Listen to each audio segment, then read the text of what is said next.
Okay, I know what you're thinking. Indianapolis, really? But stay with me because the city is fucking cool. And if you don't believe me, I don't care. Because you're about to. You're about to believe me. Indy has secret tunnels, ghost stories, black millionaires, literary legends, Olympic champions, unsolved heiress murders, Caitlin Clark, and one of the wildest city planning stories in Midwest history. If you only know Indy as the place that hosts the Indy 500 or where you once had a layover, buckle up.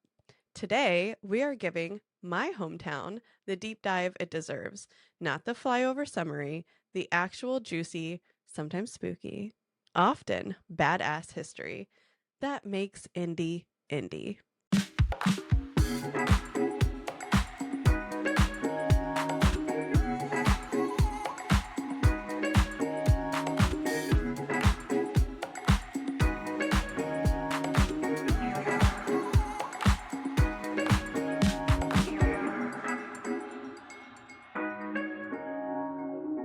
Let's start at the very beginning. A great place to start, unless you're Corydon in 1820. That year, Indiana decided it needed a new capital. Corydon just wasn't cutting it anymore. The charming little town had big early settler energy, but let's be real, the only iconic thing to come out of Corydon is butt drugs. That's a real pharmacy. It was actually called Butt Drugs, and it was family owned. Its slogan, I love butt drugs. And yeah, I know what you're thinking. They did have free parking in the rear. The state wanted something more centralized, more accessible, and ready to grow. So they did what any ambitious frontier government that's not afraid of displacing indigenous folk would do. They spun around with their eyes closed, pointed at a random spot in the middle of a swamp, and said, "This is the future." And that is how Indianapolis was born. 1 year later, they hired Alexander Ralston to design the city. Ralston had helped lay out Washington, D.C., so he wasn't new to this. He was true to this. He designed a grid with a fancy circle in the middle that confuses tourists and, admittedly, locals to this day. Google Maps just gives up the second you hit Monument Circle. That's not a bug. That's Ralston's legacy. Back to the part that doesn't make the travel brochure. The land this city was built on was taken from the Lenape people due to the 1818 Treaty of St. Mary's. By 1832, Indianapolis was officially incorporated. Its population, under 5,000. Enter Dr. Isaac Coe, one of the OGs of Indy infrastructure. He looked around and said, "You know what this mosquito infested mud pit needs? Churches. Lots of churches." And the rest, as they say, is do nothing politicians and potholes. Let's talk about our legacy makers. First up, Madam C.J. Walker, born Sarah Breedlove in 1867 in Louisiana. She was the first person in her family born after the Emancipation Proclamation. She was orphaned at 7, married at 14, and widowed at 20, and making only $1.50 a week to support her and her daughter. She didn't have an easy start. So how did she become the first Black self-made millionaire in the United States? She started experiencing scalp issues and hair loss. She experimented with homemade remedies and created her own hair care line. She took on the name Madam C.J. Walker after marrying her husband, Charles Joseph Walker. So why is this a part of Indianapolis history? Indy had a growing Black middle class in the early 1900s. It was the perfect place for her headquarters. If you want to know more about her story, she was played by Octavia Spencer in the 2020 movie Self-Made, although they did take a few liberties. Major Taylor. Marshall Taylor, nicknamed Major because he wore a soldier's uniform while performing bike tricks outside an Indy bike shop as a kid. Major Taylor became the first Black world champion in any sport. He managed to do this while enduring brutal racism. He was banned from races. White cyclists would box him in, shove him off his bike, and throw things at him during races. He couldn't stay in the same hotels or eat in the same restaurants as the other athletes. He was once choked unconscious by a competitor after he beat him in a race. And despite all of this, he still won. America didn't appreciate him, so Major took his talents to Europe, where he drew massive crowds. Mary Ellen Cable.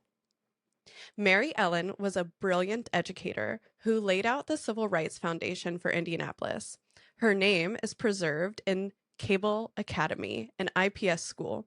She was the first president of the Indianapolis NAACP, and under her leadership, it became one of the most active chapters in the country.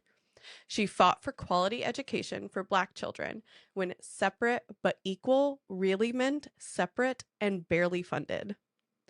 May Wright Sewall. May was born in Greenfield, Wisconsin, but moved to Indy in the 1870s after becoming a teacher. She helped found the Girls Classical School of Indianapolis in 1882, a prep school that gave girls the same education college-bound boys were getting. She chaired the National Woman Suffrage Association.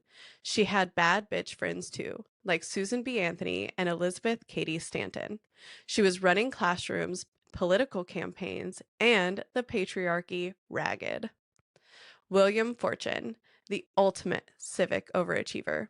He built hospitals, he brought the Red Cross here, and he was a major figure in public health and in organizing the response to tuberculosis. John Green, author.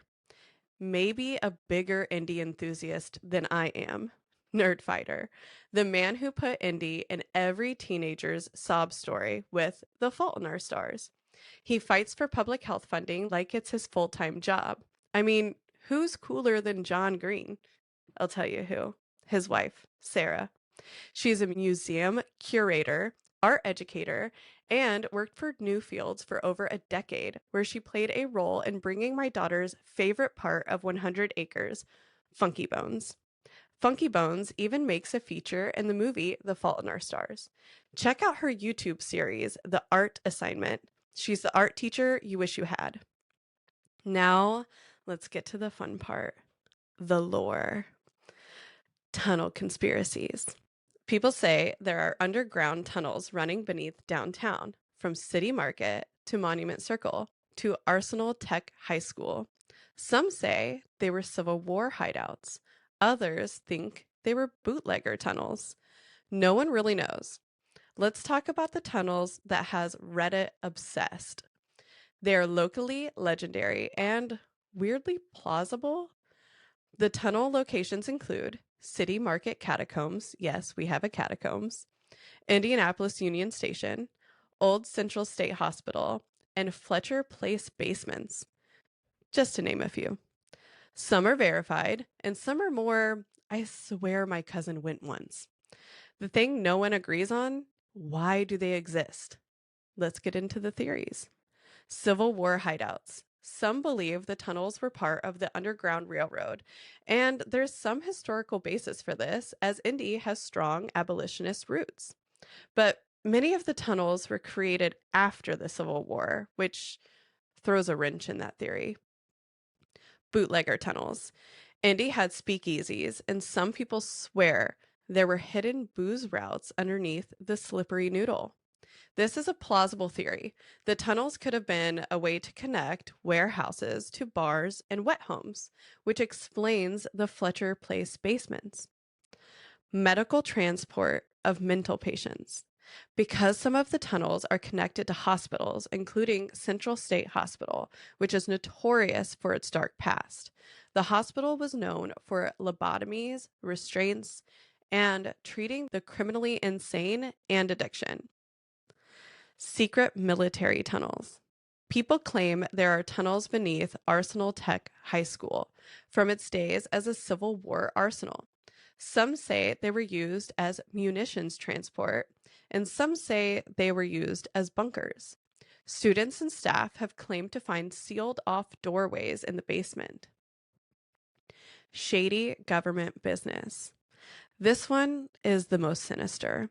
Some believe the tunnels are used for secret political dealings or even rituals by old money families.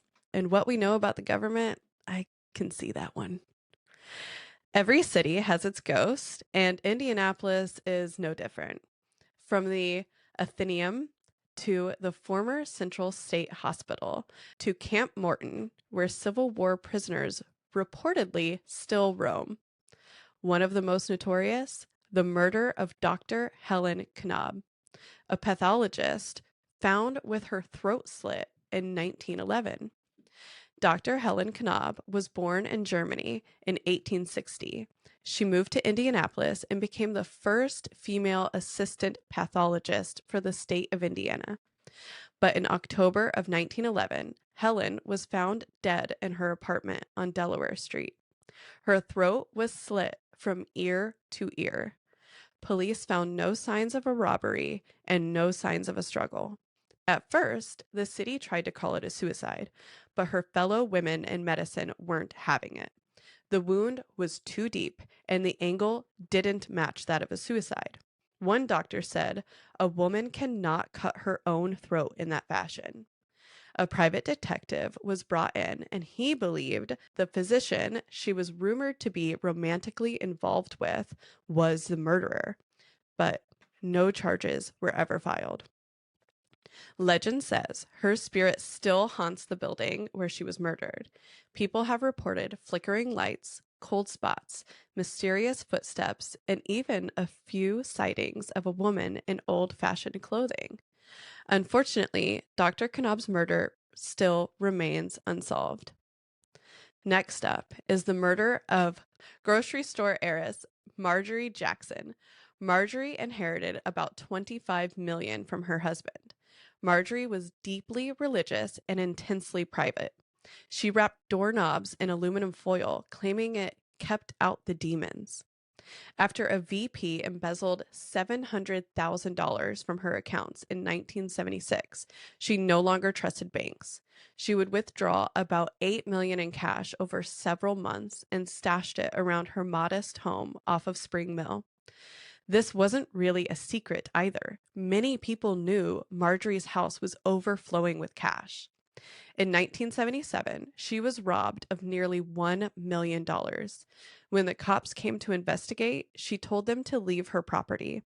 That was a mistake because the thieves came back. Only this time, the robbers took more than just cash. They also took Marjorie's life. They shot her in the stomach, then set her house on fire. Some of the money is still missing to this day. One of the murderers said he buried about $1.7 million in the Arizona desert. Road trip, anyone? Plot twist, journalist Don Devereaux claims documents related to Marjorie's murder were accidentally destroyed in 1993. It was his belief that an FBI agent whose name kept coming up in his investigation helped himself to Marjorie's fortune. So, how did we get from frontier outpost to the crossroads of America? By the early 1900s, Indy was a manufacturing powerhouse, especially for cars. Detroit had the fame, but Indy had the factories. Then came the 1913 Great Flood, which destroyed thousands of homes, followed by massive labor strikes that changed how the city operated. By 1970, Mayor Richard Lugar pushed through a city-county merger called Unigov, which more than doubled Indy's population overnight. Then, Mayor William Hudnut modernized downtown, building cultural attractions, and turned Indy into the convention, sports, and racing hub it is today. Also, fun fact, the Children's Museum here is the largest in the world. Indianapolis isn't just basketball and brickyard races. It's culture, it's Hoosier hospitality, and Midwest resilience. If you've ever underestimated this place, now you know better. And if you live here, you know we're more than just potholes. Thanks for going on this ride with me. If you liked this episode, share it with a friend who still thinks Indy is boring. And let me know, should I do a full spooky Indy deep dive for Halloween? And what politician do you want to see me interview?